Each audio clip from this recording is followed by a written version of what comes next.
मी एका प्रिंटिंग प्रेसमध्ये मी काम करायचो जवळपास वर्षभर आणि लोअर परेलला ती प्रिंटिंग प्रेस होती शहाणार इस्टेटमध्ये आणि आमचा एक ग्रुप होता आणि आम्ही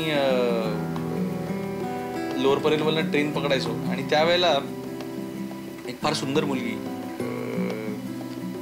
त्याच ट्रेनच्या आसपासची ट्रेन पकडायला यायची आणि तिची आम्ही सगळेजण वाट बघायचो आणि मग ती जवळनं जाताना म्हणजे फार आम्ही तसे चांगली मुलं होतो, कधी शिट्ट्या वाजवल्या नाहीत, कधी धक्के दिले नाहीत कोणाला. तर एखादी चारोळी ती बाजूनी जात असताना एखादी मोठी चारोळी वाचायची किंवा एखादी कवितेच्या 2 ओळी म्हणायच्या किंवा एखादा शेर टाकायचा असं करायचं आणि तिला फार आवडायचं ते. पण आम्ही हे सगळं करून देखील तिने कधी वळून बघितलं नाही, कधी भाव दिला नाही.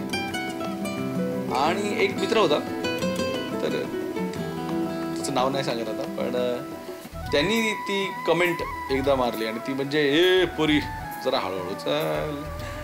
आणि ती मुलगी नुसतीच थांबली नाही, वळली नाही, तर नुसतीच हसली नाही, तर फसली पण अर्थात त्या मित्राला.